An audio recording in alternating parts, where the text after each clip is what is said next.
his furniture in the fire. Wow, in here. Let me shed some light. Look at these Africans. Look at that African. Look at him. You should have got him a new camera, got him a light over there. Oh man, you got the computer, man. My computer got wet. Oh.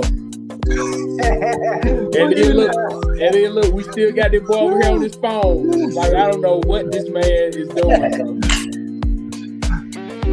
All right. You talking about me still?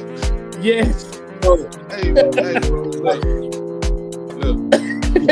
here, man. I'm just glad I'm able to show up. Hey, Hey, y'all look. got a home studio. Huh? Got a home studio. Look at Diallo. Home studio over there. Yeah, man, y'all rich. Now look, Diallo and Jared rich as hell, man. Look, I'm never gonna get off of they out here owning property and telling us what we can't do. You know, I'm one of them broke fools they were talking about, you know, they were telling don't go to work. You know what I'm saying? Accusing me of being rich is no different when people were accusing Obama of being a communist and a Mau Mau. No. That's the same level and quality of accusation. Watch this, Diallo. Yes. Do you or do you not stay near where Barack Obama is gonna be building stuff? Yeah. His old house before he leveled up. I live by where Obama lived before he was elected president and before y'all elected him. That's where I live. I don't live nowhere near where he lived right now. Hey, Who's doing that? I think it's James got to mute his mic. Okay. Is that right on. you? Yeah, whenever you're not talking, mute your mic because it's feeding back to the. Oh, James. Diallo sound like a dictator. It was like. It sounded like Hitler was talking. He is. No, I had a homeboy say that I was like Hitler. No, I'll never forget that. I had a close friend of mine tell me that I'm no better than Hitler. Hey, listen, I want to do a check-in real quick, and I feel like Diallo, you're gonna have to participate in it, but I'm curious how you're gonna respond to it. But have y'all, or when was the last time you talked to your younger self, like maybe out loud or in your head, like you kind of tap back into like, I was this kid, I was this young person, and yeah, when was the last time you talked to that younger person in yourself again, if it's out loud or in your head? Me, I'm not I'm not a deep dude, so I've never done that. At best, you know, the closest I've come to that is talking to my sons and letting them know I come from the street and how real I am and how they could never be real as me because they didn't come up like I came up. That's as close as I get to something that deep. I'm just not that deep of a dude. Like talking to my former self. No, I well, even if it don't go that deep, right? What if you tell me the last time you thought about something in your childhood, like, oh, I remember I used to find $1. I do that all the time. Oh, I do that daily. Personally. So tell me about the last time. That's you could check in with that. Okay, like when I was in the 8th grade, a girl named Charmin invited me into the wood shop storage area where we store the woods, the tools, and the projects. And she invited me in there to ask me a question in secret, but she was really inviting me in there to do more. But I was completely oblivious to the game. So she was like, "Hey, Diallo, come in here. Come into the storage area. I want to ask you something." So I came in there and like, what? What do you want? What are you trying to ask me? And now I realize that she was inviting me to, explore. And so like maybe a decade or so later, I was walking down the street like, God damn it. So that was a missed opportunity that will never come back because now I'm trapped in a marriage. So, I have regrets. I've experienced loss. So, But I'm glad it's funny to you. But that's part of my. No, that's not childhood funny. trauma. The commentary behind it was funny. You funny. No. That wasn't funny. You Hey, funny. Gucci, you said it didn't have to be that deep. We digging up. That is deep. I mean, honestly, it's gonna sound like I'm reaching, but it definitely happens regularly. Just because of worldview, like just, I guess maybe. I mean, I can't even front today, right? I had on some Jordan 9s and a sweatsuit, and I went to the barbershop, and people was like, "Yo, what up, Skip?" And I just really felt like, bro, this is what I dreamed of in 1993. Like this is legit. All I've ever wanted was to be able to be at home when my kids got out of school. I could go to the mall when everybody else was at work, and I didn't have to wear a suit. So I talked to that a good bit because I'm still making decisions for the most part based around what I thought was cool when I was that person.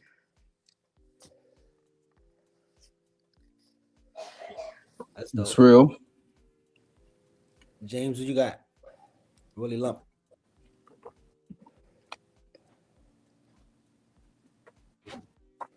Or is He's frozen. He's lumply muted.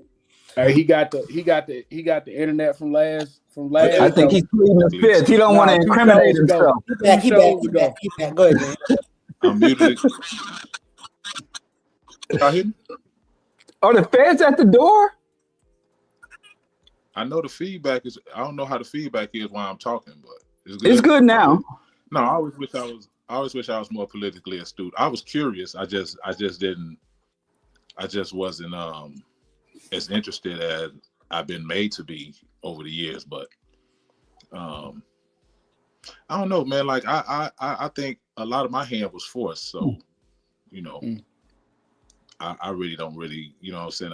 I look at that young man back then and be like, you all right, man. You know what I'm saying? You could have, been a little better, but I think I did all right with what I had. So, look where I am now. Look, Ma. Facts. You know what I'm saying? So I think I ended up I made the right decisions. Somehow I ended up in the right spots, man. You know what I mean? So, hey. That's beautiful. Let me interrupt you, Geechee. You still got all your hair. You got no grays in your beard, so I don't want to hear. No, I got 3 of them, bro. I found 3 this morning. You don't have no history. So don't even try. No, from yesterday, listen. last week. Don't nobody want to hear that, huh? You know what? I'm glad I'm back with my brothers because now I get to be vulnerable, man. Because y'all niggas is bared up, right? And I saw 3. I saw 3 in here and 2 in here, and I was like, "Yo, what the fuck is going on?" Oh, that's how it starts. That's how they get you. Hey, the fact that you counted them is bad luck for you, champ. Right. The fact that you can't count. Oh shit! Damn. It's a wrap. It's a wrap. So for me, Diallo. What we're talking about today. But I watched it. I probably watched this shit like 4 times since I text you. And I don't know if you were saying something. I was listening to something, and it started talking about like little boy making a choice or something like that. So it took me back to when I used to do something probably mischievous right before I was playing football, and I was also playing football. And then my coach said something like, "Y'all either gonna do this or y'all gonna do that." And I thought he was talking to me because I thought he knew I was doing that. So I stopped doing that altogether and just like dedicated my energy to football.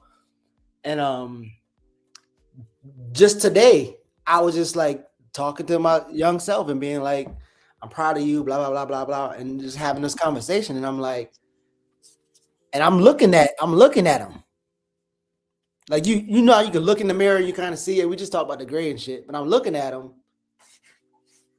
So yeah, that's why I wanted to check in with that question. Yeah, I'm not that retrospective. I'm 0 to 100. I ain't never took my foot off the gas long enough to look back. and reflect. That's life in the fast lane, man. What? Bro, do you not remember when you had a flat top or a Gumby? Yeah, I do. I remember. I ain't got nothing to say to that dude. You remember when you had the little twist, the little That boy said he ain't got nothing to say to that dude. Shoot.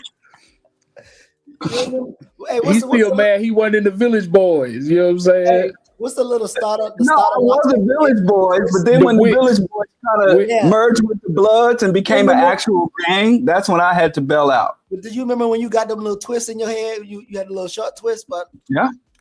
Freshman year in college. And my aunt told me I'm never going to be successful walking around looking like that. And she was right. So, yeah, I remember all that. Vivid. I hate that I have that type of memory. Too many vivid memories. I might have to start, drinking or something to erase some of that, reset my memory. I just drink THC. You'll be all right. Hey, hold on. Let me address this. Hey, look here. We are human. I'm telling you this right now. Diallo ruined. I love fake news. We ain't gonna never get to the topic today. I already see it. This is gonna be Diallo ruined your EYL, but I am still in community with Jared. Jared is definitely willing to come on, and we just kind of gonna pace it. You know what I'm saying? To make sure it's a thing. When I tell y'all the energy, I really thought I was gonna do it. My brother asked me at work the other day, he was like, how much power you got? And I was like, bro, if had nobody been killed, I think I could stop some stuff in Jackson from happening. And he was like, word? I was like, yeah. But if somebody been killed, I'm not gonna get involved with it because I can't address it, right? Mm-hmm. However, this conversation between these three brothers right here, Po Geechee. That's all I can say. Po Geechee. But we gonna get it together. We gonna get it back. We gonna have to do a what they call it, a special. I don't like the Po Geechee. I think Bless Geechee. This is why, because Diallo and he don't even know why I'm saying it. I'll say the Bless Geechee because to still, despite all this shit, to still be very close to both of these brothers and still be learning from them. However, I'm good. Well, I'm on the record. I ain't no beef with no black people. I'm good. Hey, Geechee, I'm in the same boat, man. I'm still in community. I'm still learning. I'm still healing. I'm still growing. Yeah. So, but all I'm saying is I'm still involved I'm still engaged with both channels, man. With with both sides, man. I ain't got no, I ain't choosing sides on this one. Hey, listen, you're acting like there's a side to choose. That's what I was about to say. I don't think it's a side to choose, but I will say this. What the listeners don't know is that we are really friends. Like, out of everybody on this call, the person that I talk to the least is James. And that's not because of any reason other than we don't have the history. But if James was to call me tonight and to be like, hey, help, I would. You know what I'm saying? Now you tell me.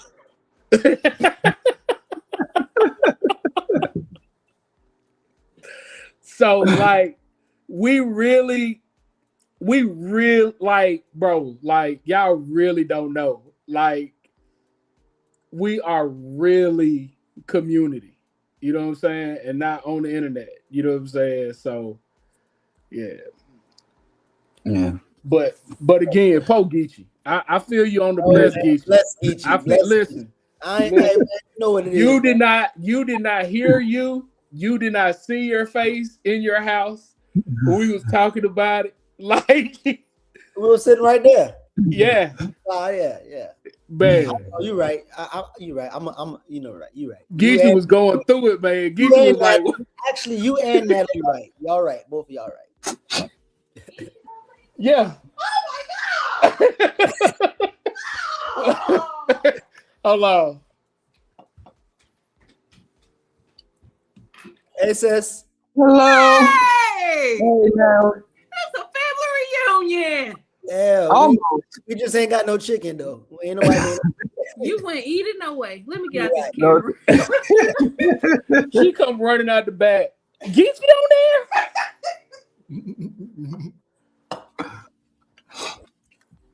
Yeah. I don't know what gay people been. I don't know where this impression came from. there. Okay. Hey, Natalie say that you like grown black girls today. Yeah, I was thoroughly entertained. But you know, Oh. I see how much you steal from Natalie. I know that. You a sucker MC. I never thought I'd say that. That was the. I'm like, wait.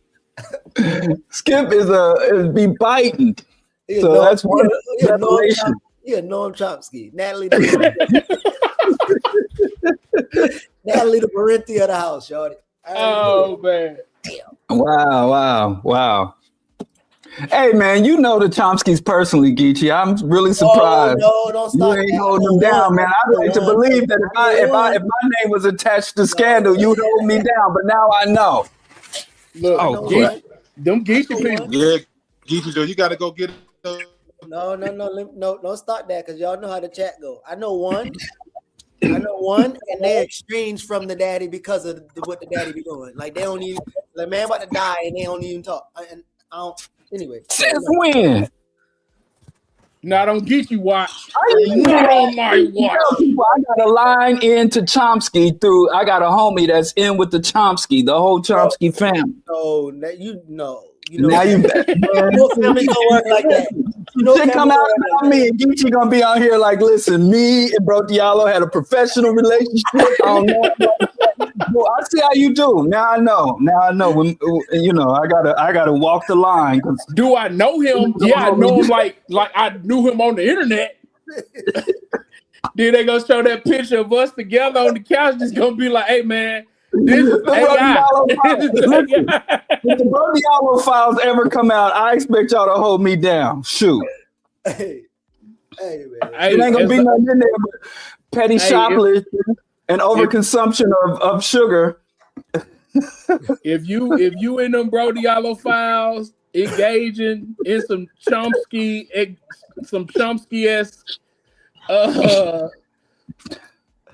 revisionist history, brother, you are on your own. I'm just saying. Said it itself. So on some Chomsky. Hey, listen, my granddaddy used to say on that porch, he said, Pedro, stay out of bad company. So I be trying to stay out of bad company. I'm just saying, man. I'm really surprised that you didn't hold your boy down like that. Listen, first of all, I always was a Parenti guy, so don't do that. Now he a Parenti guy. Wow. You rock with his son Christian too? Everybody know my record. They know my record. I done led them people in the study of inventing reality over multiple times. So I didn't know his daughter was estranged from him. Recently, because he's married to some young lady who like on some other shit right now, and they like. Really? Wow. Well, I off air. I want to know the Chomsky family gossip. Don't pretend now you don't know that either. Let's just go to the topic, right? But you know, I've been reading Chomsky since I was 12 years old, so you know, a little bit blindsided. Well, I do think people should watch the show earlier today with Musa. We actually talked about that, and I think they brought some receipts that Chomsky was a nuance monger. Yeah. Well, I mean, so I know that you would definitely expect Chomsky to, even though you read him, I think you could place him as not necessarily read. But it's the same with Chris Hedges. Yeah. Chris Hedges, I mean, who's now criticizing and attacking Chomsky. And I'm like, wow, Chris Hedges is a lot of the same way. Like, yeah, they're evil and they're destroying the planet, but we can't be violent. We can't break the law. But anyway, we should go to the topic. Yeah. So I know y'all got the rewatch or watch it. Skip, did you watch the joint, or when did you watch it, or how you feel about it? Same thing with you, Willie Lump, as I think Diallo pulling up something. Yeah, the video "Make Revolution Not War," the show that Diallo did. I don't know when that was like. Yeah. I'm here. Yeah. Hold on, I'm finna go off screen for a second. I'll be right back. All right. So where is it? Oh, wait. You looking for the video clip? Yeah, here it is. Yeah. Should I pull it up? Yeah, I mean, or we could just reference it. Okay, we can reference it. I don't know if there's plays, but yeah, no, I think there's a couple of things, and these conversations always lead to me feeling like we can't just have this one conversation because it's like so much that you be putting in the span of time that you're producing. But yeah, I think it made me think about how prevalent, and I'm gonna probably text this with Tongo. He has this poem where he was saying like revolution is damn near pagan at this point. Damn. Yeah. And then so in a US context of like organizations and who's radical and the left and all this other stuff, this aesthetic, like this desire to like show aesthetics and all these different rhetorics or whatever, but nobody is examining if these people actually have principle practice that matches the aesthetics. So we just say, oh, we see this look a thing, and then we just name a thing. And then, so yeah, just starting out there, like I'm wondering if you had, since you've produced it, has there been thoughts coming up into your mind or your reactions to people's response? I did see some comments in the chat, but like, yeah, what has been swirling in your head since you produced it, and how people engaged it since?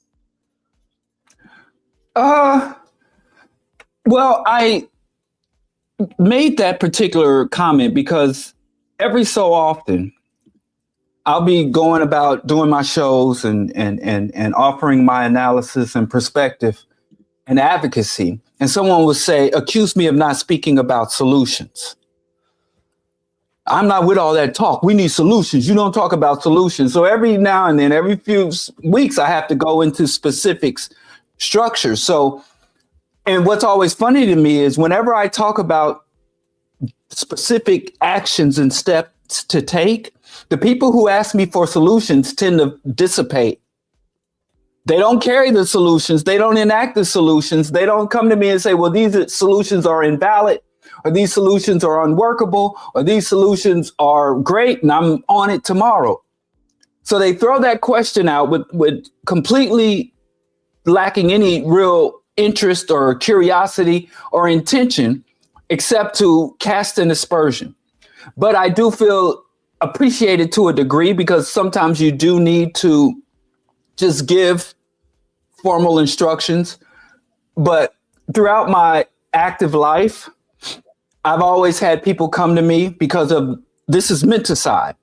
Black people, Black men specifically, but Black people in general as well. From the moment we were introduced into this country, we have always been valued for labor and devalued and dehumanized for intellect. So if your work or contributions to the revolution are philosophical, intellectual, non-material, which I think is the area where we are the weakest, is the area where we always lose, they will claim you're not doing anything. the African man is the epitome of the strong body, weak mind prototype. Mhm. And I've had people always come to me and say, well, what are you doing? But I never have people come to me and say, this is what I'm doing. Can you contribute? Mhm. Or how can I contribute to what you're doing? Now, I've had that before, but that's very rare. So anyway, that's kind of where that all came from. I did like a series of videos trying to speak directly and practically to specific, deliberate actions that we can get, that we can engage in. And when we do come together, how should we behave? What should be our expectations when we come together for revolution? What should we expect? And what should we give? What do we get from being a revolutionary and what we give?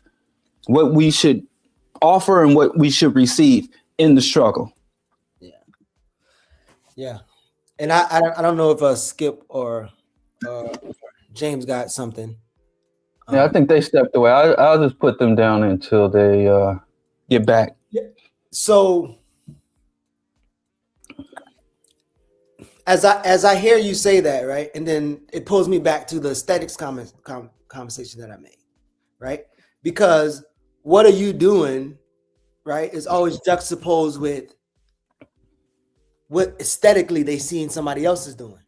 So you just talking, and this nigga got this. This nigga's doing this. This nigga's doing this, right? But you just internet, but this like that. That's the.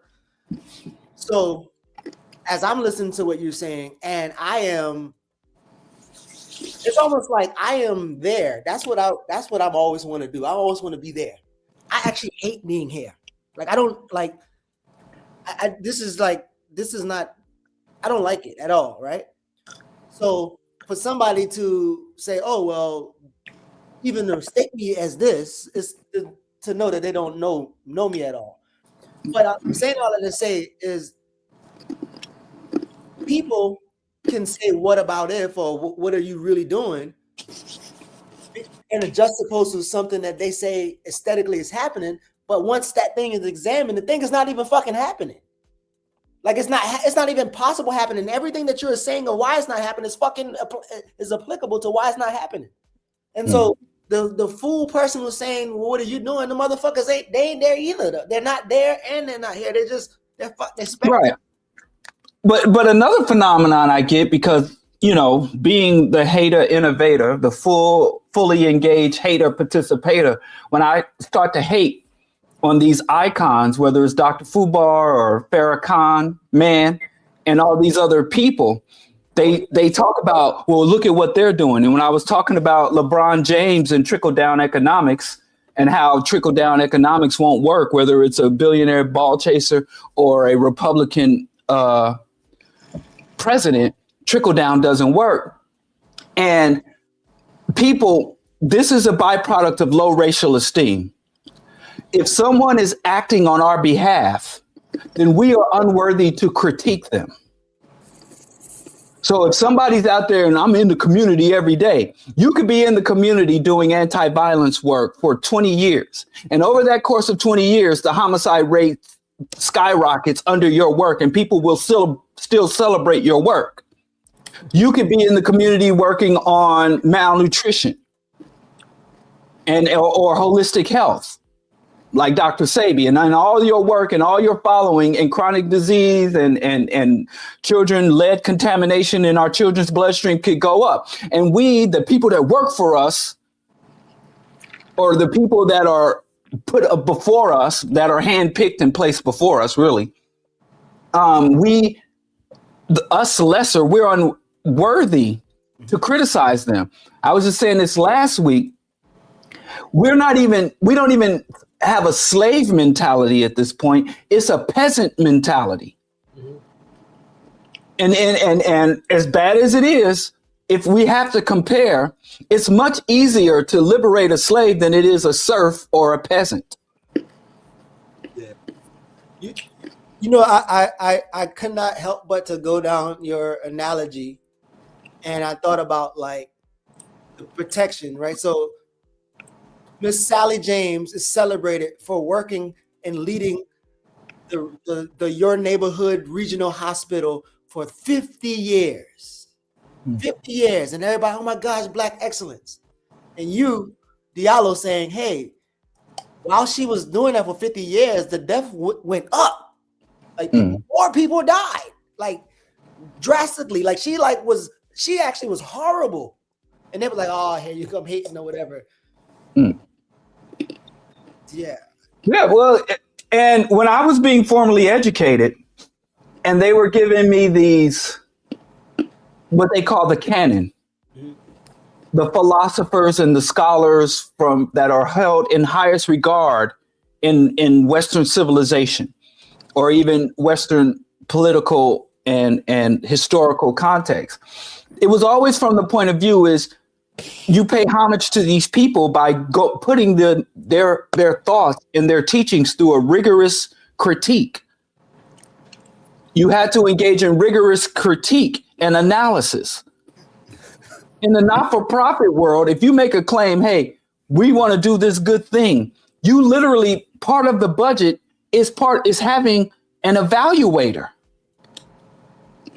to look at what you claim to do, look at the resources that you have to do what you claim to do, and look at the outcomes and the outputs. When the last time we've had that for any prominent Black leader? Jesse Jackson, Farrakhan, has had a political autopsy or an examination. You advocated for these solutions for this amount of time. You've had this level of support and this amount of resources given over to you by the masses of our community, and here are the outcomes. I was just talking to somebody like, if you look at the foundational Black America or the American descendants of slavery, their victories, if they achieved everything within their stated goals, would be an absolute nightmare for the world. But so, yeah, that critical eye, it's like Black people are oppressed and suffering, and anybody that throws us a bone or does anything that can be defined as work, even if I cosplay a Panther and march up and down the street with a pistol, then I'm doing work and you just talking. When we suffer more defeats throughout our history dealing with our oppressors, we've suffered more defeats at the negotiating table than we have on the battlefield. I think Diallo is again on it, but I think it goes back to something that Diallo said a really long time ago. That revolution is an intellectual pursuit. And I think when he references that great Negro philosopher, I can't even say it without laughing, Eldridge Cleaver, talking about, us being, super masculine menials, right? I think there's a lot there. And I think that it becomes a challenge because the only thing that we really appear to be interested in is harm mitigation. Like, it's not necessarily about changing the system. Again, another guy say that we don't want parity. We want to be on the other end of disparity. And I think that is a thing that we have to talk about, because ultimately people want their chance to participate in America. And what makes it a challenge is, especially for me, a person who ultimately has a pretty good American life, right? And I think, Diallo's in that boat too, right? I think we have to keep reminding ourselves. Well, no, I'm not going to even talk for us. I'm going to talk for me. I have to keep reminding myself that there is something inherent that we learned with like racial esteem or, like a belief in the possibility of Blackness or change or something. There is something in us that allows us to kind of receive this version of America and be unhappy with it, despite being in a better American position than other people that hold the American ideal to a point that, like, I don't even know how you arrived at that, right?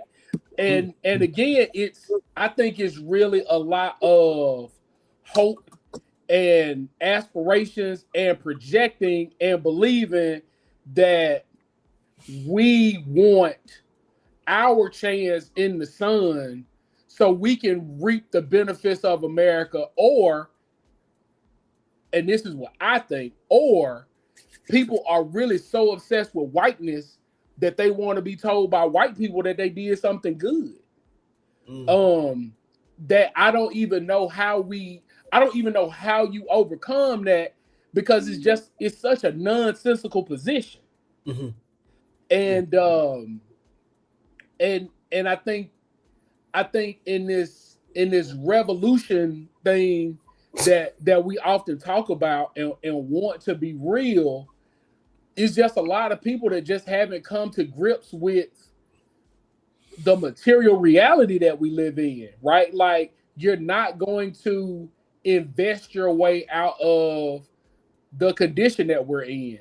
And I think one thing that whiteness has done, when Diallo talks about how they win at the negotiating table, is the ways that whiteness shows up in our day-to-day lives, with all of the ways that people want to, like, Black History Month, thank God it is tomorrow.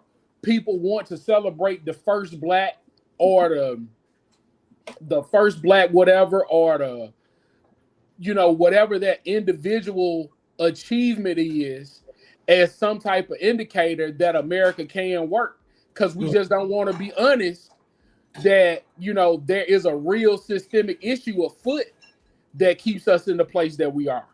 Yeah.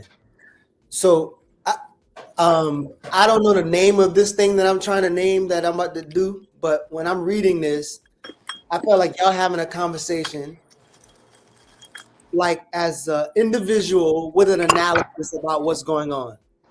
And also reading in that with Diallo, that's that with that individual within the organization, if they're in an organization. And so that's another thing. And then everything that we're talking about here is like on the bigger, larger fight. So Diallo made references to like cancer and what method of revolution do you want to take, or what method of action do you want to take? Do you want to like contain it, or do you want to root it out and reverse the thing that caused that thing?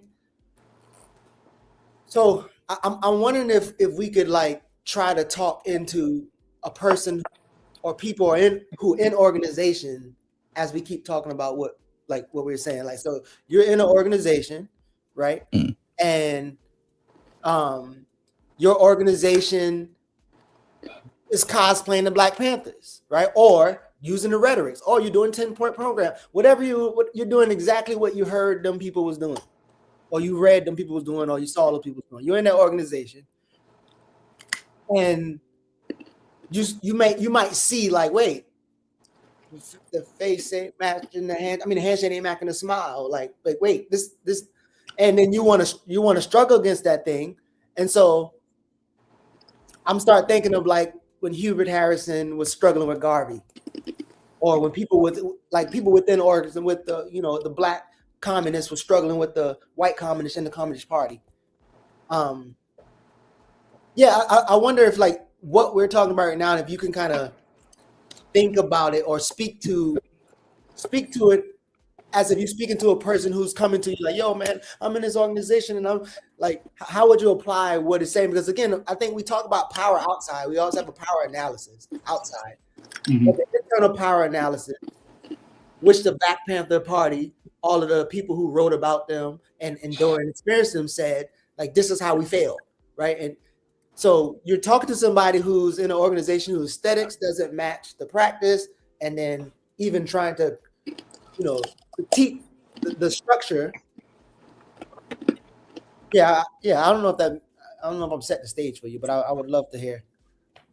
Well, the first thing I think that I would ask the person or instruct the person is like, what is the established apparatus for addressing grievances? It's like, what's your organization's mission statement? And what is your organization's either established precedent? If it's not written down, then they should have, if they've been around long enough, they will have some type of history. What is the established precedent? Or what is the written conflict resolution? And you follow proper channels. If you don't get remedy or relief or satisfaction from the proper channels, that's when you're able to, decide whether or not you want to have an internal struggle and fight, whether the formation is worth it, or you have to break off and take some staplers and as many other discontent members with you as you can and form a new organization. We tend to think that internal conflict and factionalization delegitimizes our movement and our struggle, when what should lead us is not any organization, not any individual leader. What leads us is the mission, the goal, the aspiration. So if you determine that either this organization isn't reaching this goal, or that you, being who you are and how you're made up, that you personally cannot make a positive contribution to this organization, or that this organization is hampering you in some way, I'm all for, divorce, trial separation. I'm all for internal conflicts and coups d'etats and upendings. We tend to think that revolution is a process. It's not an event. Revolution is a process. And there's a lot of organizations whose only claim to fame is we've been around for a long time. They have no sustained victories that they can point to. We've been here all this time. I've had organizations tell me, I walk in there like, yeah, I'm ready to burn this whole shit down.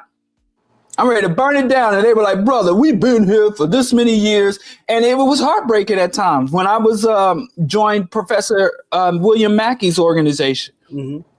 And I tried to kick in the door and I'm going to tell these elders how to do shit right. And first thing they explained to me is, we've been here a long time, long before you were born. So you ain't going to come in here and do ABC. And I said, very well, because there's a flip side to that. And Kwame Ture talked about organizational discipline.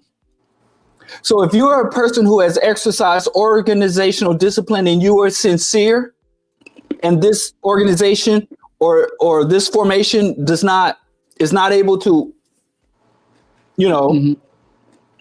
utilize you properly, but there's a chance that you're the asshole, that you're the problem. And then you take the trash, I just said earlier today, sometimes the trash takes itself out. So it's really a win-win. It's really a win-win.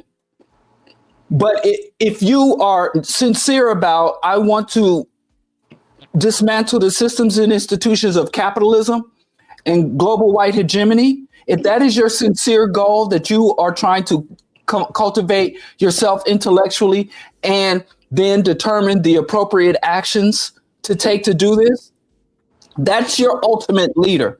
Mm-hmm. The organization is the vehicle. Mm-hmm. It is not the be all end all. It is not. The movement was here before every Black organization that I know of, and it should be able to endure the absence of it.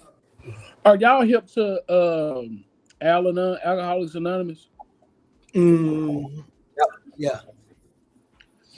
Don't want to talk about the guy stuff because I think that's unimportant. But one of the things that I think is incredibly important is the mission of that organization is sobriety comes first. And we put the principle of sobriety before any personality in this group. Mm-hmm. We have to have a version of that for what we're trying to build. So ultimately, me being a Christian don't have shit to do with what we got going on. Diallo being an atheist ain't got nothing to do with what we got going on. The principle is we want to see a society that reflects everybody having a chance, everybody sharing in the resources that are both produced and consumed, and the earth being healed. Like, fundamentally, like that's what it is. And I think too often we become followers of an idea that isn't what the stated goal is. It's an interpretation of what that thing is, right? So you have folks that show up to the meeting and it's like Diallo saying, like, hey, brother, we've been here doing this thing for 75 years. I would be embarrassed to tell somebody that. I would be absolutely embarrassed to say, for 75 years, this church, and I'm talking about churches because that's where I go to worship, has been in this community, and this community has been run into the ground. I mean, I would be embarrassed.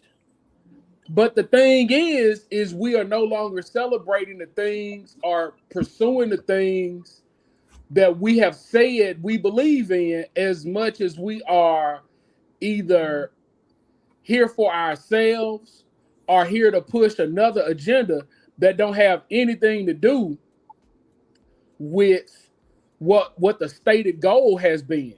Because if the stated goal is an end to racialized oppression and capitalism, well, to me, we can have a difference in strategy for how these things fall. But it falling is a non-negotiable. Yeah. So now I'm calling it the pedestrian. So that was the individual. Like we did the individual, and then we did the pedestrian in the vehicle, the organizing, right? Now we're gonna go to the larger, what is economy or whatever, the bigger thing. You in that video, Diallo, you were saying how like the oppressive forces are pretty much what George Jackson saying, settle in their quarrels and they clanking up, right? If we are even in, I don't even know which one some of the motherfuckers are in at sometimes. I don't really know. But if we are the anti-oppressive forces, now what does that mean of like, does that make sense? Like, what does that mean now? Like, if you know. Yeah, it's like we don't take our shit serious. You know, we don't take our shit serious as we take their shit. And I say this, and I don't know if people really realize this. I've been active in the movement since I was an adolescent in one form, one way or another. Many Black people come to the movement to exercise freedom, not to secure freedom. And that's the problem. They come, and so when you say, well, I've experienced racism personally, or I've observed some injustice in my community, or I've observed some injustice on the other side of the world, something motivated me or provoked me to want to join the movement. And people's motivation for joining the movement is, hey, I'm oppressed and I want to be free. So they'll come into the organization and they'll have complaints saying, well, being freedom fighters, you can't tell me what to do. How are you going to tell me we're going to fight for freedom, but then you're trying to control me? And the movement, the organization, again, most people don't come there and say, hey, I'm here to offer what the revolution requires, as opposed to I'm here to extract what the culture or the community can give me. So it should be a symbiosis. the struggle, the revolution should take care of the revolutionaries, and the revolutionaries, it should be symbiosis. But then you have some organizations that operate more like cults, where they strictly extract from the members. And then you have other movements where people will join the movement. They'll, put on the clothing and adopt the rhetoric of the movement. And then, as Wise Intelligence says, you read a few books, you learn a few truths, and then you talk about who you blacker than. So you utilize, I'm a part of organization and we are organized. We're the biggest organization. And they talk about, so that's something that we haven't evaluated. And I think organizations need to tell the people there's a big difference between coming here to exercise your freedom versus coming here to secure your freedom. Skip, I think this is why it's so important that Hey, you I like that point, Diallo. Yeah. Go ahead, James. Go ahead, my bad. Yeah, Joe. I like that point about servicing, man, because a lot of times, as you say, people want to extract, want to take shit, and thinking that, right, they come in there looking for something to be offered as opposed to serving. And so also what keeps people out is simple as paying a mortgage. I said something a couple of weeks ago about we have to do resistance simultaneously as we're building our lives or doing whatever you're doing with your life. You know what I mean? You can't put revolution second. Like, it can't be like, okay, when I pay this house off or when I get my kid through college, then I understand that people have lives and you can't dedicate sufficient time to doing, or I don't know what you can do as personally, right? But I think most of us should be trying to get engaged and find time. And I don't think it should be something that we put on the back burner until we reach it. But I understand we have to have a certain level of lifestyle to be able to help and support. But I'm just saying, right? Like, well, I thinking about both and not wait. I will believe that the masses of Black people don't have time for revolution. Say that again. I will buy this thing to say, listen, people have to find time for revolution when the NBA and the NFL go bankrupt. I'm like, people just ain't got the time. That's when the Epstein, you don't see them Epstein files? The people who's supposed to be in riot, they got bought up by Jay-Z. I saw that in the Epstein files, but this is a lot of things too that what I think it's a bit on topic. I can find you a dozen Black scholars who have written, published, and evaluated and articulated that very thing about bread and circuses and distractions. Yeah. You know what I'm saying? But now that Epstein said it, now it hits home for some people. Sites of struggle. It's a site of struggle. It's the different site of struggle than the other site of struggle. It's just a site of struggle. That's all. Just a one. Just one. Right. But what I was about to say, and thanks for that, James. Here's me hearing Diallo praising and bigging up the church. I feel like one time you said, and maybe it was a joke, that we need to create what is a church? A cult of resistance? No, a secular church. Yes, I did say that. Yeah, okay. Right. Okay. But that kind of see. But that kind of go to the point of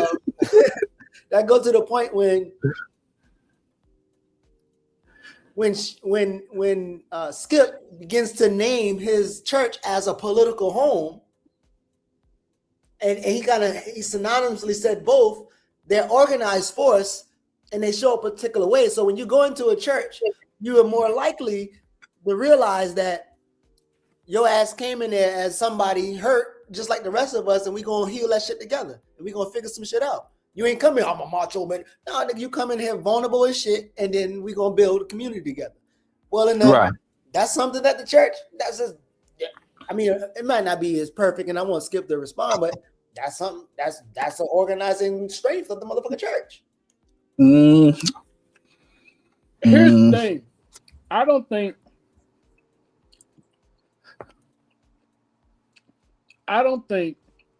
and this is the issue that I had with a lot of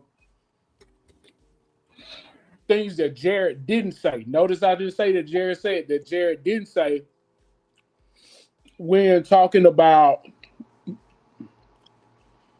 Black buying power and being critical of the church. I think by and large, the church is an institution in the Black community. And if Black people are not a monolith, churches are not a monolith.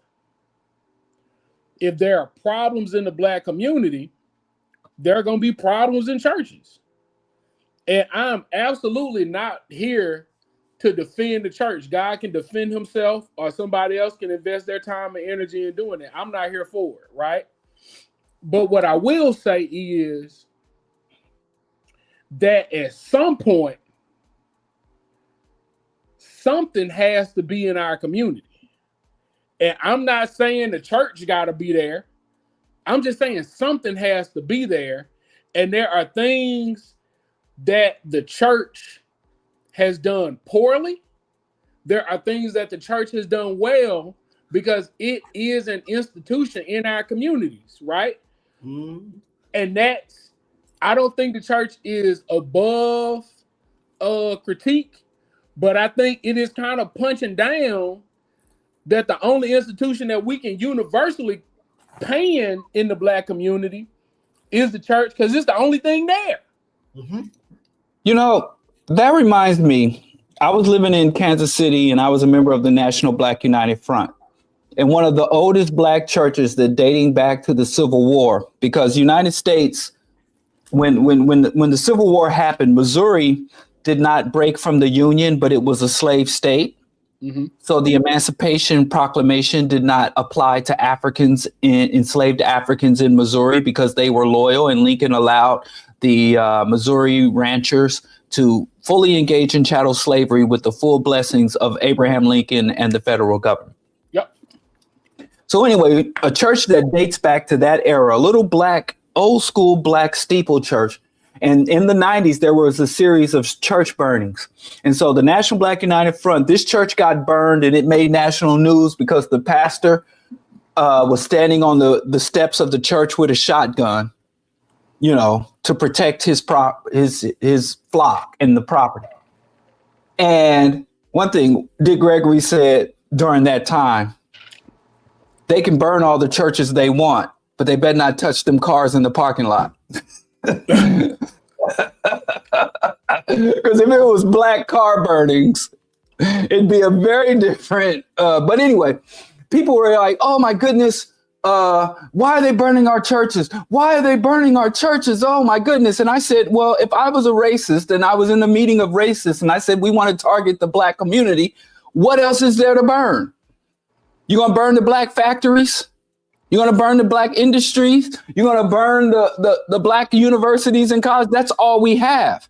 So I think the Black church as a predominant institution, and every one of our most beloved leaders, Reverend, Imam, Minister, they all got that name. That is a byproduct and a perpetuation of our oppression.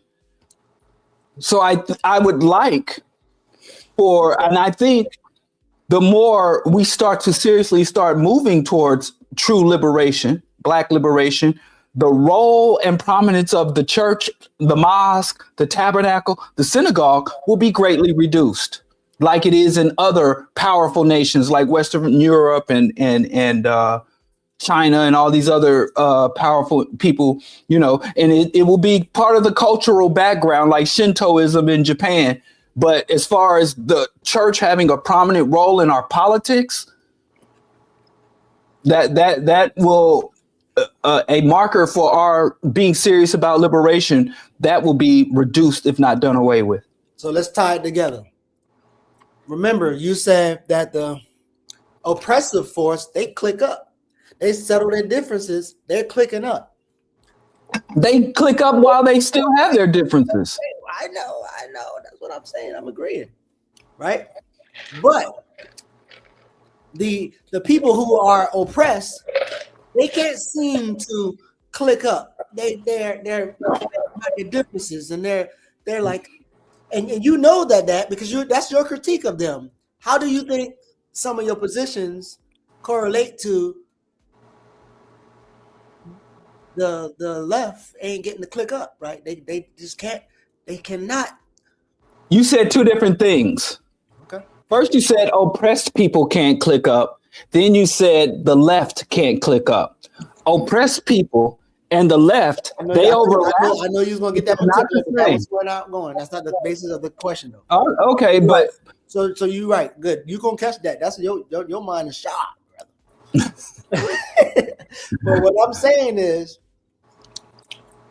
the people, the anti-oppressive forces that you're saying that are having a problem with clicking up, just like the oppressive forces and click up, they're not clicking up. So you're critiquing that, like, yo, we need to be clicking up like those people, right? But we don't click up like those people. And then when your analysis go in, you're like, well, why aren't we being on the same page? Are we fighting about this shit, or we fighting about your faith, my faith? What the fuck are y'all fighting about? Are we just moving forward, or are we just fighting about it? That's kind of what I'm asking. oh, that's easy. Now, as far as the masses clicking up, that's not relevant. Okay, right. But as far as when you say about the left, conscious, the woke, the revolutionary, the Pan-Africanism, they don't click up because the consequences and the rewards, the incentives versus the liabilities do not align. And we as a movement have not cultivated a strong enough incentive and disincentive structure, meaning that you could play a key role in killing one of our most prominent Black leaders, confess to doing it, mock the Black leader you killed, and then call 1 million of your own people to Washington. And all of those millions of people you call to Washington will swear they love that leader you mocked and took credit for taking out. The incentive versus reward. We show as much love to Chairman Fred Hampton as we do to people that are on the complete, to Jay-Z. So pro-Blackness, I'm rooting for anybody Black. I say all the time, revolution is an intellectual endeavor. And the ideological / intellectual work has been neglected because we underwent an intensive and ongoing counterintelligence program.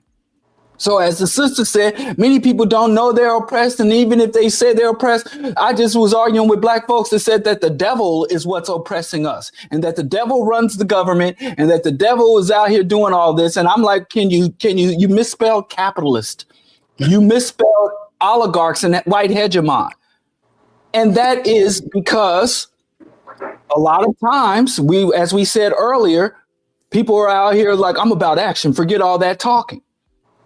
So the Pan-African ideology, Pan-African scholarship, Pan-African analysis, Pan-African critique is mocked, dismissed, and often rejected for pro-Black action.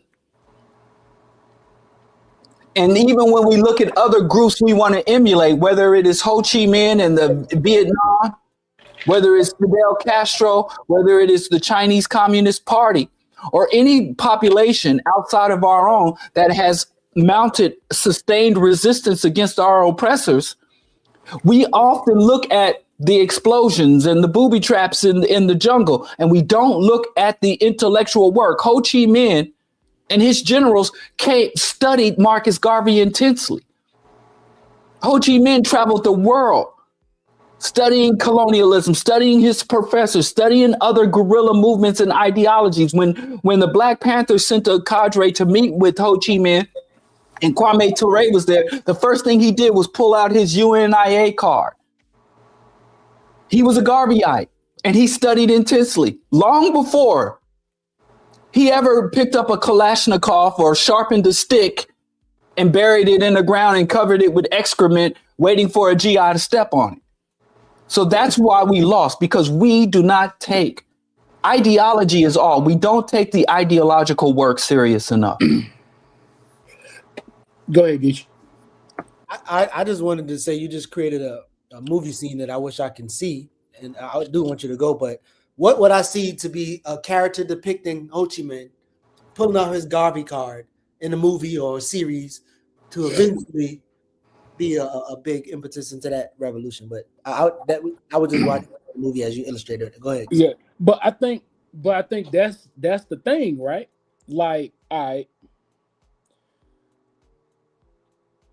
We talk about these guns. Well, I talk about these guns. Love them.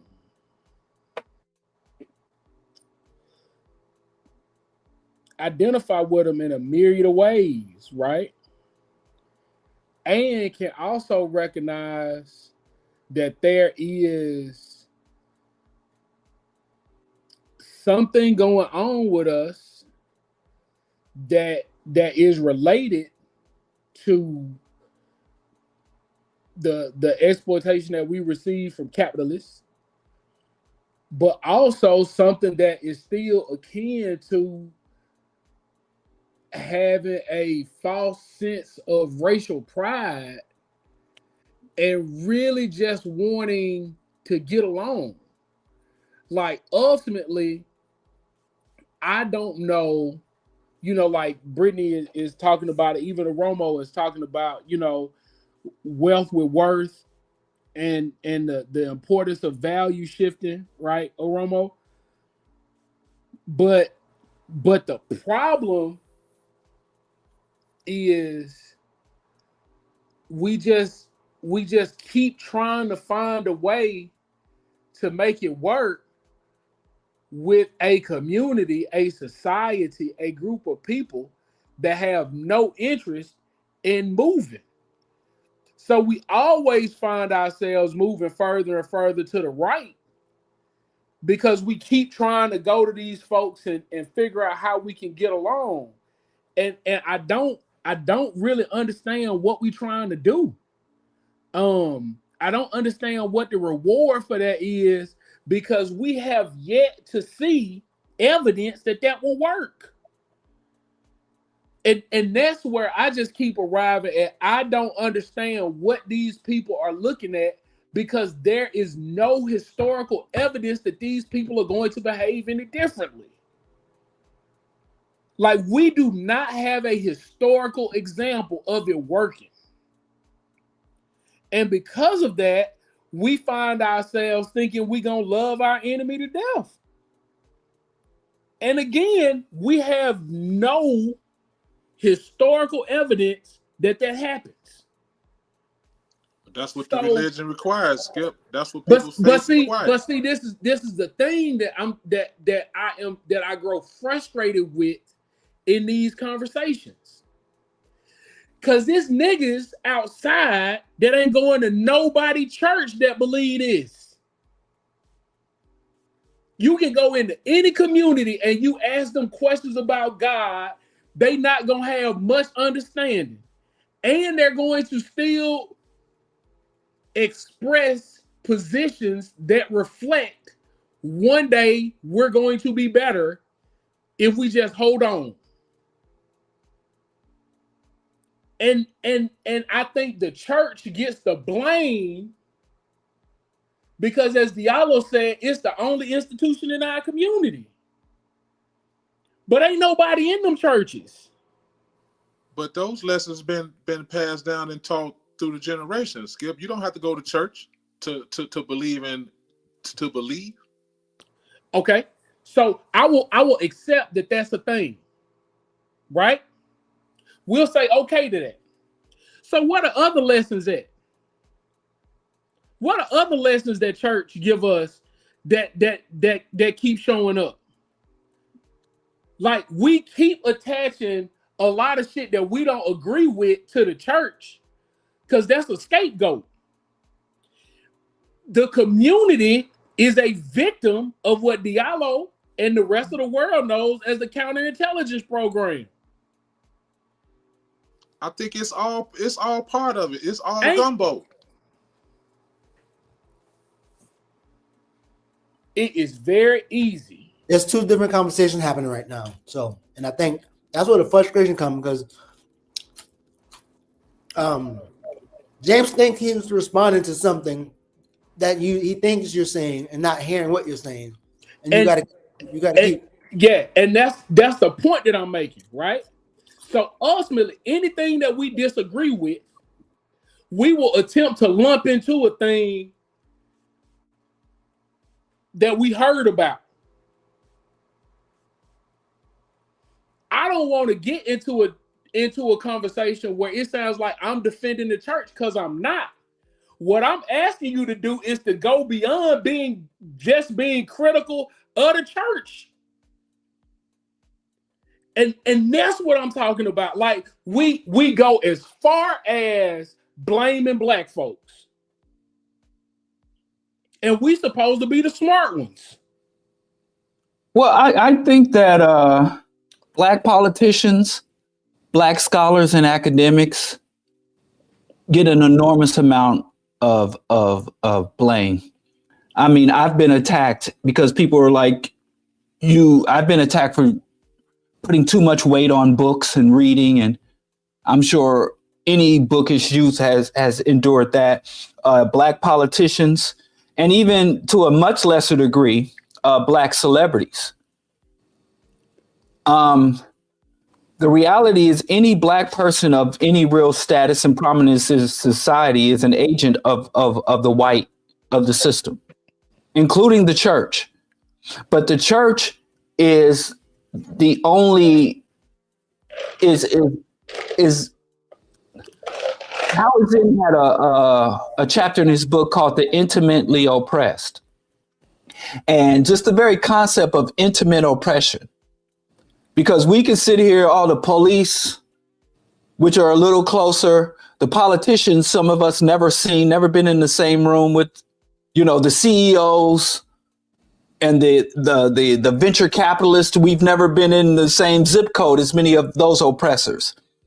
But the church is, one day I was driving down King Drive from 95th Street to 47th Street, and I tried counting the churches. And I stopped at like 85 because there were so many of them, it was becoming dangerous to drive. In the black community on the South Side, historical Bronzeville community where all the Great Migration folks landed, I counted over 85 churches, and I wasn't halfway to 47th Street from 95th Street. So the church gets a lot of blame because the church gets billions of dollars from us. But again, Diallo, and for every dollar the church gets from us, it takes more man hours. Now, I know this isn't the topic. Ultimately, I'm saying there's not enough criticism of the church. Yeah, but what I'm saying, go ahead, Diallo. Go ahead, Geach. I'm sorry. No, finish because I'm gonna conclude on it. So go ahead. Okay, so what I'm saying is, even when we say, all right, the church gets $1 billion, we are not talking about a church. Hold on, Skip. Let me see if I see what you're saying. Our leadership basically is okay. I'm trying to simplify it, but it sounds like what you're saying is our leadership is inadequate. Yes. Basically. And what I'm also saying is that leadership is inadequate at every place. Mm-hmm. And we just keep talking about the church. Across the board. But the church is where the leadership is. No. Now it's back into epistemological argument. This is why I did this really quick. So y'all remember when I said you have the pedestrian in the vehicle, and then you have the larger economy. That's everything happening. When we did the pedestrian, everybody had been in agreement. We did the person within the organization, everybody was in agreement. When we went to the larger economy, that's when this struggle happened. Because in this larger economy, there's a ontologically what's happening that all of y'all can agree to, because that's why y'all brothers and y'all love each other and y'all here. And then there's the epistemological argument that it's just like all this, like ain't even none of that shit even matter. Like y'all niggas know each other, y'all like what the fuck, and y'all just.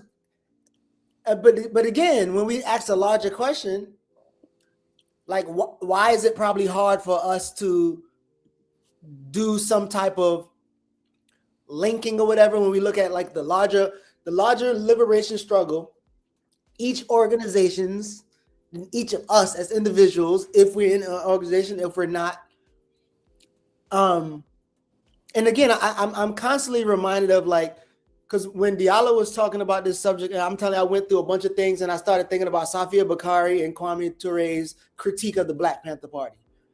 And how, again, as Diallo also said, people aesthetically, I want to be the Black Panther, power fix, and I got the gun. It's like, do you know what them niggas was studying, reading, and going through and thinking about and grappling with, right? So when I'm thinking about those, like their critiques, and Safia Bakari and Kwame Ture said how people romanticize the Panthers without understanding that there was a historical condition, there was material conditions, ideological, like they had these beefs around. You too religious, I'm too religious. Who don't let to do? And all these things are happening, and we know what happened to the end. It's like, and are we still having those type of conversations? And that's kind of why we. All right, so I'm sorry, I can't start chats for whatever reason. I don't know what's going on. I can't start chats.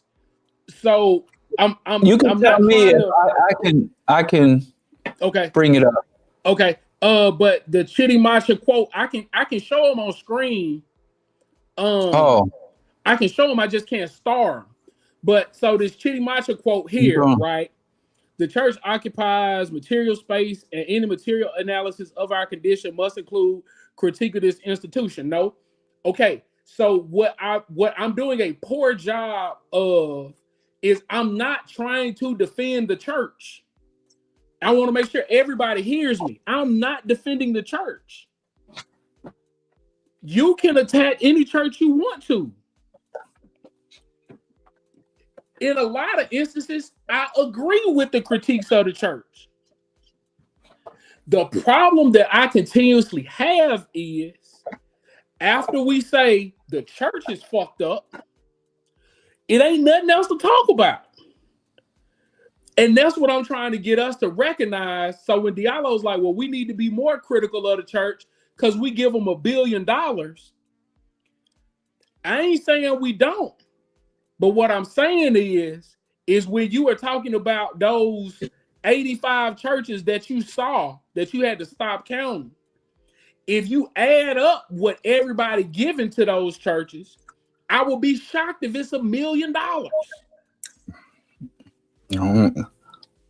I'm talking about in the city of Jackson, that's 80% Black. It's a church everywhere. I've gone to these buildings and been like, hey man, we trying to use your van to pick these kids up. The response isn't, we can't help you. The response is, man, that van need work. So why don't they have the money to get the van fixed? Because they still trying to pay the rent on the building. So the church, hold on. The church is poor. When you talking about TD Jakes, when you talking about Creflo Dollar, when you talking about Eddie Long, I ain't saying don't be critical of them, but a whole lot of people are talking about those churches when the church that's operating on Sunday ain't got but 2 families in it. And I want us to start recognizing, wait a minute, when we're talking about the Black church,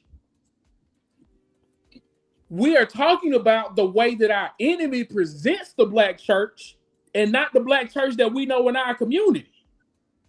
But listen, really quickly, because I was raised and baptized and an usher and on the choir at Covenant Memorial Baptist Church. My uncle, Pastor Bowie, my great uncle, my grandmother's baby brother was the minister. It was a poor storefront church. Holler at me if you're from Kansas City and you know about Troost, 47th and Troost. You know, it was in the hood, in the middle of the ghetto, with poor, undereducated, under-resourced, overstressed Black folks piled into that church every Sunday. And my uncle was able to secure a Cadillac, a ranch home, and he was living lavish. And I would say maybe 75% of the people, including myself and my grandmother and my sister and my brother. Whoa. Y'all still there? Yeah, we still here. It looked like your light went off. Yeah. I don't know what happened. Anyway, all that to say is he was able to extract quite an upper middle class, lavish vacations off of a poor little storefront church. And he had the building fund going and never built a building. He lived and died in that little storefront church with the fold out chairs. But I have another uncle who's a minister. My mother's baby brother, Pastor Jefferson, a good dude. He gets $50 stipend every Sunday. He drives all the way. He lives in the city. He drives all the way out to Blue Springs, and it was a dying church with an elderly congregation. And he drives all the way out there. His wife gets up early before the sun comes up on Sunday and cooks meals, and they come there, and he's on a retired on a fixed income. He goes out there and preaches. They give him $50 every Sunday. That don't cover his gas money. And he puts that $50 right back in the pot. Two different conversations. Right? So, but both of these men, two different conversations, whom I've had conversation that I was raised up by and raised up around. I stopped being a believer at 12. I stopped believing in being a believer in the way I was believing. I still thought there was a God, but I kind of concluded that the way we doing and dealing with God ain't right. So I stopped being a believer at 12. I left the church at 14. I became an atheist in my early 20s. And here now, 4 decades after all of that, I'm still deprogramming my Christian indoctrination. You're right. I'm still working on purging the indoctrination I went through from the day I was brought into the church. My grandmother brought me the Bible that I still read and have now, and all of the miseducation and self-hate and warped points of views, anti-scientific. So even if it ain't about the money, that's one part of it. But Black people, this apocalyptic salvationist point of view of the world and reality. I just watched a mega superstar come on and say the devil is what's running, and all these Black folks, yes, we got to fight the devil. You said something very powerful just now, and I think you sometimes you just say so much powerful things. I don't even know if you know how powerful they be sometimes. But you said you're still on that healing journey from what had happened to you, right? By you still being on that journey, there's other people who have been on that journey who also is on that journey. The thing that you don't know, while you do know that you're on a journey, the thing that you don't know is who's been on the journey longer, or how, the intensity of the long, how far along are one on the journey than the other one on the journey. So sometimes there might be somebody that's going on that same journey that you have. That's why they were like, yeah, I agree. And because maybe their journey, they're at another, like you might be at 7 in your journey and they might be at 17. You don't know. How can you value that? But if you continue to argue and do whatever, you're going to entrench yourself into believing like, I can't move forward without this. I have to expend all of my energy to do this thing. And y'all having two different conversations. That's why I was trying to like link it back to whatever y'all argue about that, these motherfuckers want to remove us off this planet. These motherfuckers already removed them and us off this motherfucking planet in the best way they know how. And we got to do something. We're doing something, or we got to do something. We're doing something. I don't know, but I know we're having that conversation a lot. And I'm just like, And Nigga, get you like, the conversation them people not having. But is- really quickly, this is what I'm gonna say. It's very similar, right? Thomas Sankara. Thomas Sankara. He was working on, focusing on ecology as a part of the struggle. So he had this quote that he said. No, actually, he didn't have a quote. I was just thinking of it saying, but they're trying to a person who's drinking water and breathing in the same air as me is trying to convince me that the environment isn't a part of this struggle that we're a part in. We're in this revolutionary struggle with like the water shit. I don't know about no water, no clean water and energy. Like we just rob guns. Like that's what these niggas talking about. But they like disassociate themselves with the environmental, the ecological part of the movement or whatever the fuck we're trying to do, right? And so I'm saying, like, sometimes when we're responding to each other, I just don't think we realize, like, bro, all of us on our journey, and I believe that I'm farther along my journey than that nigga. I got to teach him. But you don't even fucking know. You don't even. It's a journey, right? If it's a journey, how can you? At what point can you say, like, I'm evolved. I'm evolved on my journey. And if your arrogance is the right way, like you probably never gonna not say that, but it ain't gonna make it true. But that's what I'm thinking in terms of like. So what do we do when again going back to the person who's in this environment, they're trying to organize, whether they're in the organization or they're out in the ether with everybody else, and they just going away with the movement. Like, what should people should be focused on, like, and what type of structure? I think we got to find out what is the impetus to pull that can pull 80+% of our people in the church, whereas you going back to no wait, we don't move all the way ahead. No, like that's the point. That's the point. We don't want to listen. If you make that point about the church, ain't shit gonna happen with the water. The water's still gonna be dirty as shit. Well, I think one thing. What is the interest? What draws 80+% of our people in the church, whereas where are you getting these numbers from? Meetings are sparsely attended. Where are you getting these numbers from? And again, you saying 80% of the people at the church, when you go to the school, all they telling you is how many people ain't at the school. Diallo, when you go to the community meeting, all they telling you is how many people ain't at the community meeting. When you go to the city council meeting, all they telling you is how many people ain't at the city council meeting. Where are these people? But then when we go to the nightclub, it's packed. When we go to the disco, it's packed. When we go to the football game, it's packed.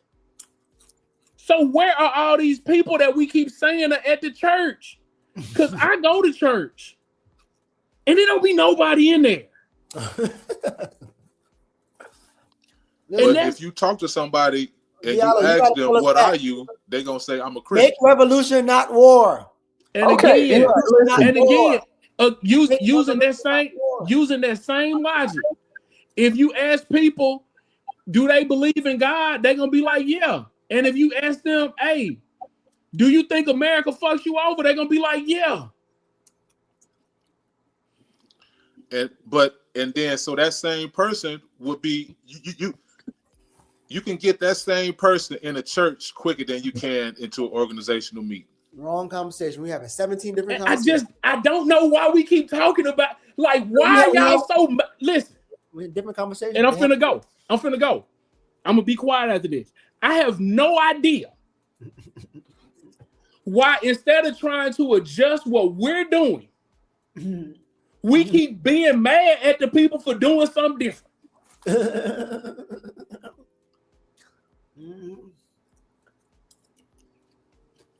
Hey, listen, Diallo, it's your responsibility to bring us back home because this is your dope ass. Okay, in terms, really, no. Listen, you remember when you said niggas be like they give you the Temu revolution or you want the real shit?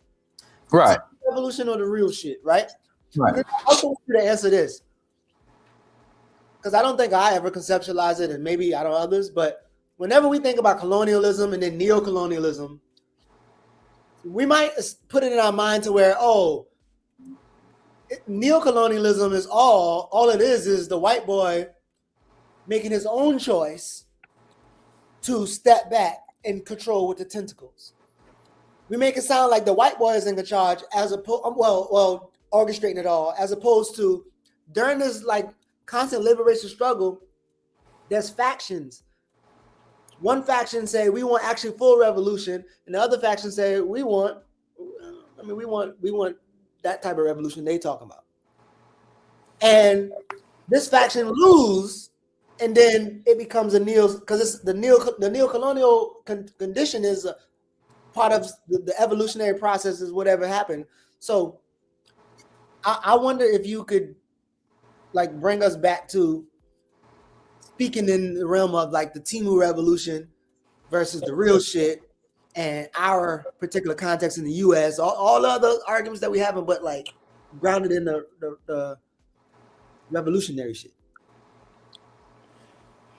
That's a lot. See, your questions, man, they kind of are so multi-layered. I almost don't know where to start. I would say somebody's watching this. They watched this episode and this episode, Make a Revolution Not War. And again, they don't want to be just sitting watching this shit. They want to go do something. They want to like I've been listening to these niggas for years. I mean, and they're trying to do something. They want to do something. Like I'm talking about speaking based off of. Well, Kwame Ture said, join an organization or start one. I mean, that's pretty much, and you pretty much have to define, time, revolution and anything you care about requires time, talent, and resources. So you have to do an internal assessment about what you have available, your level of risk that you're willing to take, your level of exposure. It's and many of these things I'm talking about can be decided in an afternoon. It's not really like you have to go into some type of monastery and it's pretty clear, and most people can if you question. And then the problem with a lot of Black organizations, if you construct one or join one, is about resilience to internal and external pressure. Mm-hmm. Whenever someone creates a structure that will be occupied by human beings, they have to worry about the external structures that are beyond your control, the weather, the climate, the white man, and you have to deal with the internal structures, human behaviors and routines. Humans will put wear and tear onto it, and you have to simultaneously construct and sustain the structure while dealing with external pressures and internal pressures that should be accounted for, expected, and prepared. And how do you integrate people into the group? Cultivate them, not just train, not just educate, but cultivate them. So education and training is okay. We're going to teach you how to do this. We're going to teach you how to do that. But when you cultivate something, you have to deal with the soil. You have to, a lot of times we're going to give you this knowledge. We're going to give you this gun or these tools, and we're going to teach you these chants. You have to cultivate and deal with the whole person. As you cultivate them and integrate them into the organization, there should also be protocols for expulsion, or even if you don't expel someone because they can be of abuse, but they have some shit they're working on, then you have to learn how to encapsulate people. This brother can't be around the sisters, not because he's not necessarily predatory, but he has to learn some things because his patriarchal mindset or whatever. It's an ecosystem, and we don't entertain these things because many of us have not really. It's more akin to what is called statecraft. Many of us were born into a nation. We're born into systems, and we have a lot of experience with being brought into systems that have already existed, but African people have been excluded for generations from constructing systems. And when we're born, we look around and say, what do I want to be into? I want to be an entrepreneur.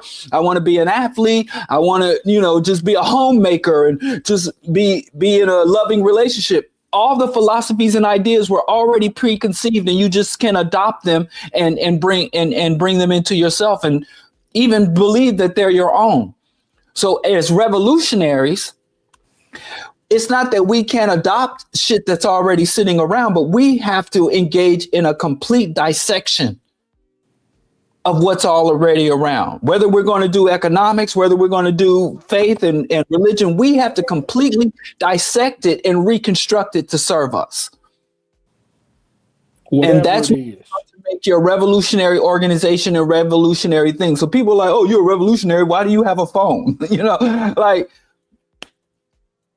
all the tools available to our enemies are available to us. And the difference between us and them is not the material things that we have, but the ideology and objectives that we utilize these tools for and these structures and formations for. So, Skip, somebody's in an organization and their organization says people coming in, new people, no political education should talk about structure and how power is shared internally. Nobody should talk about that. That should not be talked about. What should your listeners or somebody do in a space like that? Or what is that? What is that space? What is happening there? Well, I'm gonna tell you this. Any group telling me that I'm not supposed to ask questions is a red flag for me to get out of this group. I've never seen anything good come to a person that was not thinking for themselves. So like that's a non-starter for me.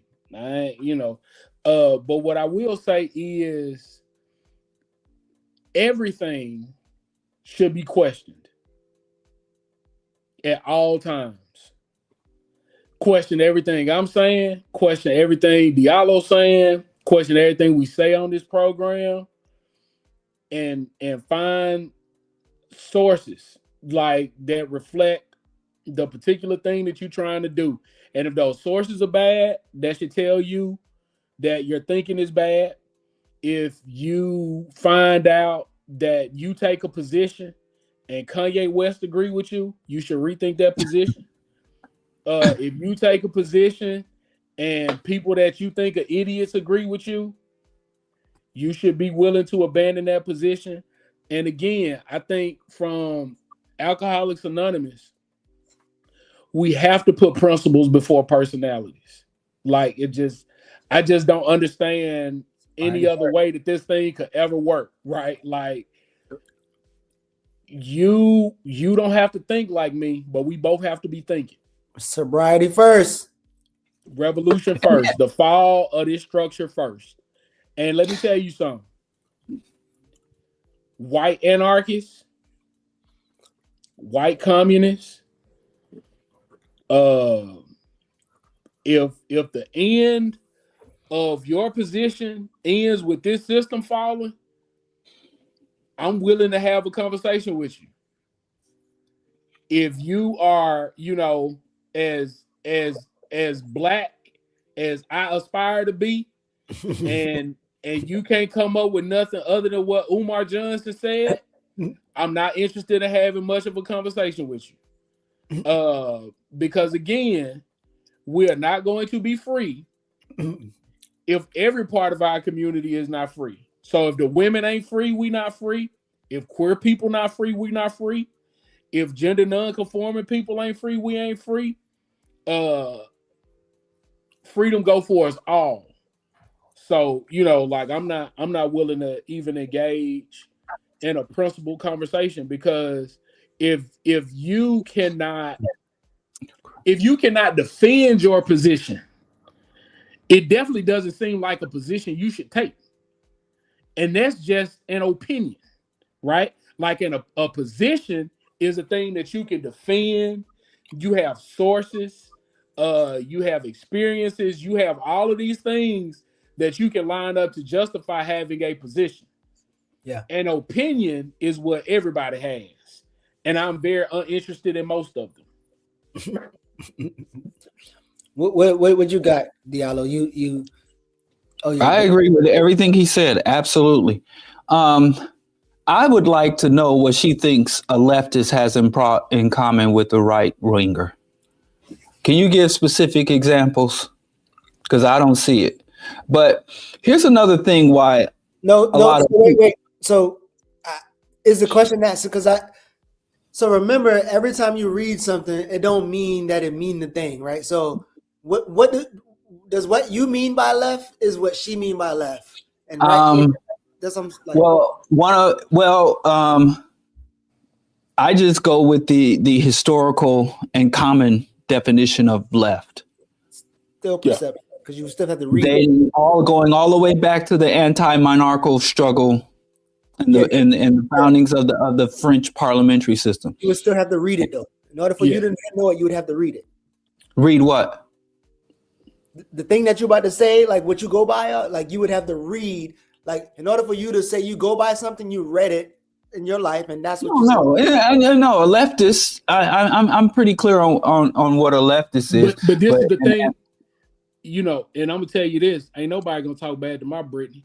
What I'm gonna say is this though. Nobody said. I just want her to merch it. Listen, I know that's why I put the link in the chat. I'm just saying you was a little spicy. You know what I'm saying? We ain't gonna do that.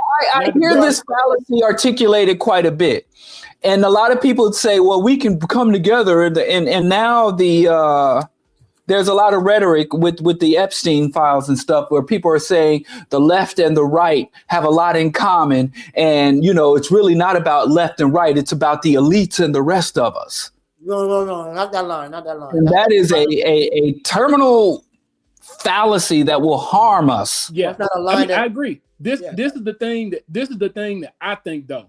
I think that a lot of times when people are using the terms, they're using the terms the way the terms are used commonly and in the mainstream.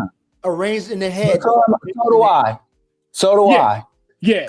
Commonly is still arrangement in your head. Even commonly is. I think commonly is between Democrats and Republicans. I don't think they think it outside. Democrats are not a leftist party. Go ahead, Skip. But that's capitalist. They're imperialist. Yes. They're status quo, neoliberalists. Yes. They're not a leftist party. Yes. I don't disagree with anything that you're saying. However, what I will say is when you talk about the left and the right in the conversation with the average person, I agree with everything that you're saying. And I think you're right. But that's not the conversation they had. But I know Brittany know better. Yeah, exactly. I'm not going to diss Brittany because I know she know better.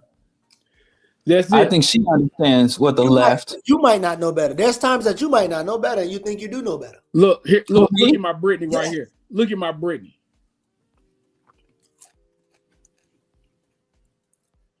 I hear often, for instance, people who argue. Well, that doesn't mean that there's any type of agreement or alignment. People who are audible, they don't know. They just. So Brittany just said for the people who are, put it back up.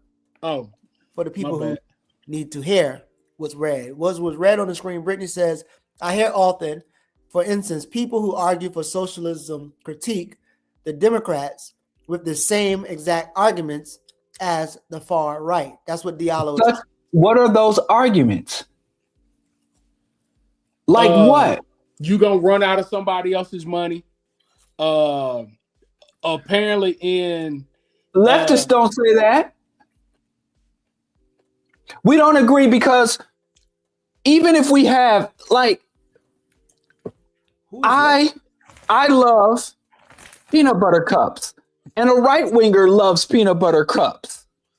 So we can have the same opinion about peanut butter cups, but when you say agreement, Diallo, the right wing are capitalist, imperialist, white nationalist, theocratic, patriarchal, everything when you say all the things that fundamentally define you as a right winger or a centrist or even a liberal with a status quo liberal. Diallo. The left is in staunch opposition to all those things. So if a right winger, I don't like Obama, and a lot of right racist people don't like Obama. I got a better question for you, Diallo. But that don't mean we're in agreement. I got a better question for you. Right now, today, if you gang up a whole bunch of leftists, people that you call left or you consider the left, and y'all all stand in a line, all of the organizations that are out right now Mhm. that has anything to do with anti-capitalist, anti-imperialism, y'all get to determine who is left, who's actual left, who's centrist, who's y'all get to determine that from y'all individual analysis and experience in life. When you do that with all 100 of your friends, or 50 or 150, whatever number you want to do, 20. When you do it with 20, do you believe that everybody's going to have the same exact answer that CMB was left, BAP was left, NAACP was this, and PACA was this, and you're going to have that answer? Are you saying everybody answer is going to line up correctly, or somebody going to be like, well, I really know this, and you don't really know that, and these What is the question? Wait, what is the thing that you're asking all the leftists? Give me a more pointed question so that you can ask 100 leftists. right, that's what I'm saying. So this is the thing is, the 100 leftists is in this room, and they're all at a table. It's like they're consultants. What we're going to do is bring all of the organizations in the U.S. that fighting against capitalism, whatever. And we're going to say, can y'all tell me from y'all vantage point, who is left, who is centrist, who is right, who is liberal, whatever. Y'all all That's very easy. Yes, all the capitalists, all the leftists slow in down. that room. Slow down. That's theoretical. I'm talking about slow down. I'm talking about a concrete example, right? Based off of your understanding of what's leftist and what's right? Whenever they ask you, is CMB left? Is CMB right? Is CMB the whatever? And they're going to ask each of y'all that question. What I'm saying is, y'all not all going to have the same answer. Is that correct? Yes, absolutely, yes. Yes, we are, or we aren't. We all are going to have the same answer. The 100 leftists will all have the exact same answer. All right. I ain't never seen 100 people agree. What defines you as left or right or center or status quo or revolutionary is not your opinion or your conclusion about any particular organization. But if you ask any leftist, should the wealth of a nation go to the few, or should it be distributed amongst the many? Every single leftist would say it should be distributed justly amongst the many. No leftist will say that a small oligarchy should have the lion's share of the wealth. You missed the question. Diallo, I don't disagree with your position. This is what I'm saying. You ask my mama, she gonna tell you the left is Barack Obama. And she would be incorrect. Yes. I'm not saying she's right. You're missing the point. She would be. I'm not saying she's correct. People think the Democrats are left. That's all I'm saying. That's incorrect. So just because people are incorrect about something does not change the facts or the reality of that thing. Some people believe the world was created in 7 days. And you can have 1 trillion people that believe that. But disbelief or incorrect conclusions do not change the material realities. You're correct, Diallo. But how does propaganda work? I'm not arguing, but what is the argument? I'm not arguing that people draw incorrect conclusions. I'm not arguing that people are not propagandized and indoctrinated. So I'm not arguing against that.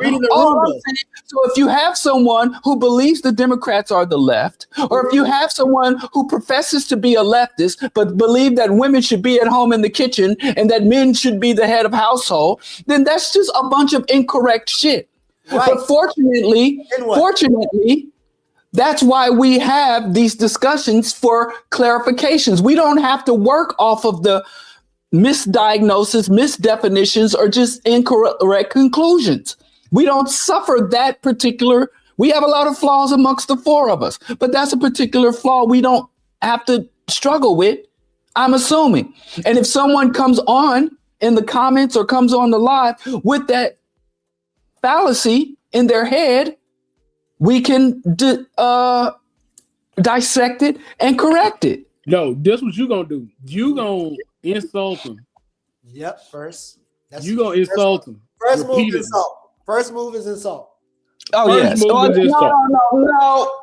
That's the second move.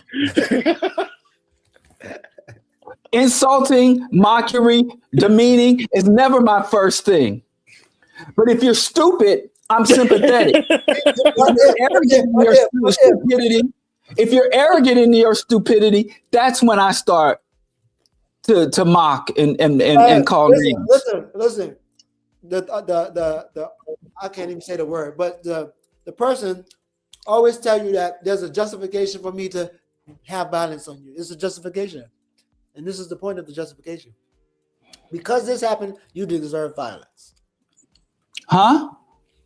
Because that happened, you deserve violence. That's what you're saying. Because this. Are you equating me calling Dr. Umar Johnson, Dr. Fubar, to someone coming to do physical harm and to punch and put their hands on him? Yeah, I'm gonna put the goalpost back. The goalpost back was if somebody was on the camera with us, we don't interview Fubar. If somebody was on a camera who believe like Umar, have some of Umar lines. We might be an Umar art, but you're here today to build with them and help them build capacity. No, the hell I ain't. Okay. Ain't no classroom. Diallo, No, I don't know where y'all get that shit from. Listen, I ain't never claimed to be one that's going to work through somebody when they doubling, quadrupling down on their foolishness. Diallo be like, I'm not gonna insult them. Now if they stupid. I said if stupid, I'm sympathetic. If you're arrogant in your stupidity, then that takes us to another arena. You get to name their arrogance because they're listen. When you're in relationships, and you know this because you taught me this, you naming that is arrogance is you dominating what is named. For them, it can be insecurity. Or for them, it can be something else. But the fact that you think you're powerful enough to name it, or that's arrogance, so it deserves a lash. It don't take power to identify arrogance. No, you see. You take Diallo. You have a whole nother argument. Geechee, here we go. You've seen me go back and forth with dozens of people, right? Mm-hmm. You see me in debates. Sometimes unnecessary. Sometimes unnecessary. Hold on. Wait, you see Diallo in a necessary debate? Yeah. No. I see this. I see Diallo use necessary tactics in a debate. When you're in a debate, Geechee, let me ask you a question. I want you to answer it sincerely. Okay. Have you ever seen me go in on somebody that you genuinely think didn't deserve it? And if you so, would you mind naming that person? Okay, you too, Skip. Yes. What's the African dude name that called in? The homophobic one, the one that believes homosexuals should be stoned to death? Yeah, him. Oh, so the man that wants to stone homosexuals, I was unjustly cruel to him. He just pulled you. Hey, listen. I'm gonna tell you about these brothers. Hey, listen, watch this. I know exactly who you're talking about. Okay, the homophobes. I'm gonna come up with a list of people I should defend and protect. I'm gonna try to give me a list of the people I should bring into my bosom and be sensitive and delicate with. Violent homophobes. Hey, listen. Who else? I'll pull my show down. Hey, listen. Who else? Wait. Who else? Let me show you what Diallo did. Diallo said, I want you to answer a question in the way. I want you to answer it this way, but I also want you to say something this so I can start arguing with you and then disband your whole argument that you had to answer. So basically what I'm saying is, me as your friend, me somebody who's known you and seen you at high, low moments, there's sometimes where I believe, and I don't need to argue, that you're thinking somebody's attacking you when they think they're defending themselves, but you can't rationalize that they're actually trying to defend themselves, right? I'm fine with the people attacking me. All I know is the answer to your question is yes. There's sometimes when you don't have to have all that sauce, bro. I don't like when people attack vulnerable people. That's philosophy. Like I said, when people attack laterally or attack upwards, I'm fine. When you punch lateral or punch up, I don't trip off of that. When you punch down, that's when I get mad. Diallo, we know you, bro. Now, I've been talking and jawboning for years publicly. Whoa. Crazy. Hey, hold on. Hey, What? let me get some sage right quick. I gotta clean this shit up right quick. Hey, But y'all said now you name one person. Now, having engaged with dozens, if not hundreds of people, one person that I was out of line to be calling out and mocking. Look, he said name one person. So we did. Now he like, that wasn't good enough. And I put him on my list. So the next time that motherfucker comes in saying his nonsense, I'm gonna be like, oh, I understand, my brother. Oh, my brother. Yes, burn them all. Yes, unnatural, unclean, and demonic. Absolutely, brother. I understand. That man crazy, man. I'm going to be sympathetic when the next time Oak reaches out to me. I'm going to be very sympathetic to his dumb ass. I mean, his misunderstood self. Oh shit, bro, you be in a whole other conversation. We all be on the same screen. Everybody be talking their own conversation. Yeah. Hey, listen, man. Let me tell y'all something. I love y'all fully, deeply, completely. Diallo is an amazing human. Geechee is an amazing human. James is an amazing human. And I be needing these laughs that Diallo gives me. Listen, boy. Listen. Let me tell you something. That boy, man, listen. That boy, he is out of control for that. No federal. Jabba Jones Diallo. Diallo Jabba Jones. Like I said, I didn't know I was a monster. You know, sometimes thank y'all for holding the mirror up to the monster. Now I see. Monster. You know That's what y'all said. That's what I'm saying. Listen, bro. I'm talking about, love man, our enemies, man. The first time I met Diallo, I was like, man, I know you lying. Ain't no way, man. Man, boy. Hey, man. But yeah, a new me. Next Friday after next, y'all gonna have a whole new, gentler, more understanding. These people can come on and spew any kind of nonsense. Oh, look at Diallo. And I'm gonna just be like nodding. Hey, man, Skip, I love you too, Diallo. I love you too. Willie Lump. Right on, man. Hey, this was fun, bro. Yeah. You gonna close this out, Skip? Right on. Thank you. Thank you for health. Thank you for safety. Thank you for community. Thank you for trust. Thank you for the ability to critique and stand together. Thank you for a community that loves us and that we can love. Keep us safe. Keep us brave. Keep us focused. Yep. Ashe. Oh, and did you say thank you for the super stickers? Oh yeah. Hey, right on. Hey, man, they were running it up, man. Yeah, we can ball out. Yeah, boy. We can definitely have some more of that vegan spaghetti that Erica made. You know what I'm saying? I appreciate love y'all brothers. Until next time. Hey, hold on before we go. Uh, We gotta do something over this summer now.